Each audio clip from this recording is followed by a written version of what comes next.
Archbishop Hart, thanks for being there. Thank you, Tony. It's good to be here and good to share good news with you. Is it now a sin in the Catholic Church to be a climate change denier?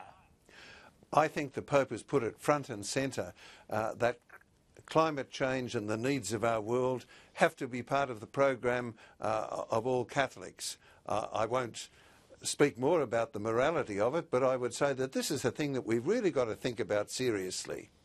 Well, let's talk about the morality of it just for a minute, because he says this: violence in the human heart wounded by sin shows itself in the symptoms of disease that we see in the soil, the water, living creatures and the air. Humanity has disappointed God's expectations. So isn't the Pope himself redefining the Church's response here to environmental damage through the lens of sin?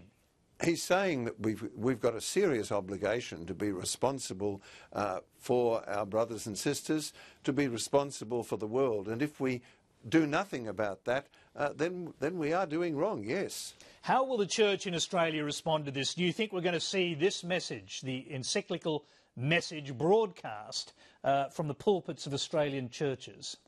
I think the message will gradually spread that we can't just go ahead with the culture of waste, with allowing ourselves just to consume and think of ourselves and not think of anyone else. And therefore I think from our pulpits these matters have got to be put to people, that we are brothers and sisters, we have to care for our common home, the world. And a particular message on climate change action, because he's focused on that so clearly.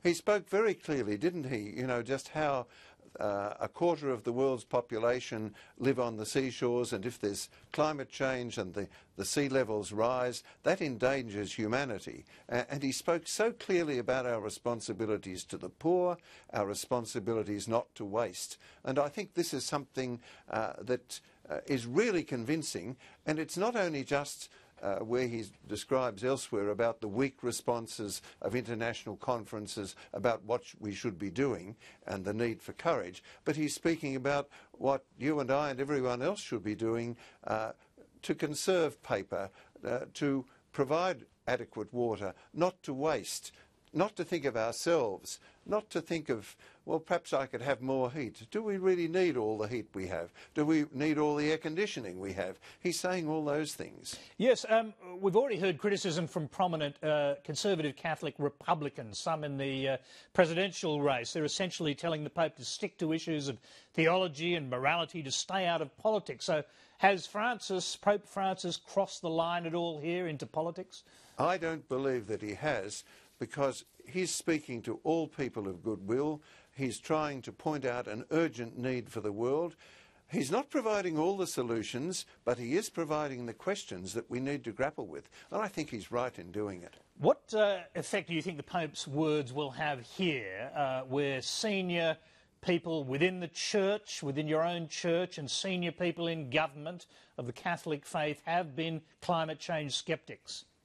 I always have hope that particularly when the Pope writes and he provides reasoned statements and information, that will lead to a careful consideration of the arguments he uses and therefore a greater awareness of the points that he makes. Now, what effect that will translate itself into in various people here and there, I can't guarantee. But I think it is a serious encyclical.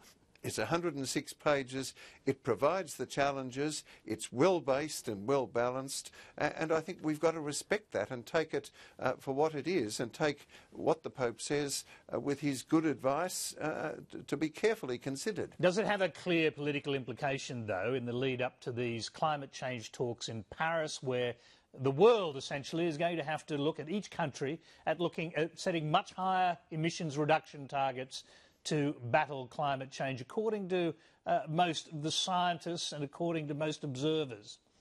I think this is what the Pope meant when he referred to weak responses in previous conferences, and while he wouldn't be looking politically at this one conference, I think the implication for the future, for the whole of humanity, whether on the big picture, on the world stage, or whether in individual relationships and care for rich and poor, the provision of jobs, the non-exclusion of people, or whether on the other hand the non-exclusion of parts of the world, allowing crops to grow and so on, all of these things are now being taken together. And I think for the first time the Pope is doing this. Other popes have spoken about the beauty of nature and looking after God's gift.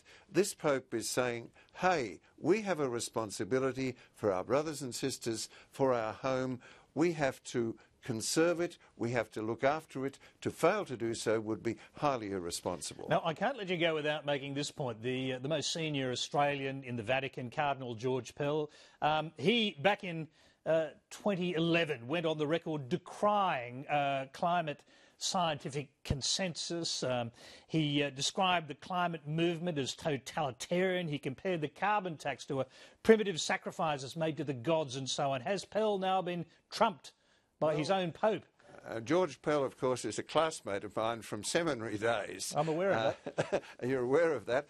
I think things have progressed, and I think in the way that the Pope presents the whole matter, it will lead to appropriate consideration. I can't speak for someone else who's entitled to have their own view, but it certainly, what the Pope has said has moved me to consider the whole matter much more seriously, and I would be encouraging my fellow Australians to really think about what the Pope's saying and to think about the link between human beings and the environment and the balance of the whole issue, rather than focusing just on one or 2 points within the issue. And what about your fellow Catholics in, let's say, the ministry, in the cabinet, and indeed right at the top, the Prime Minister, Tony Abbott?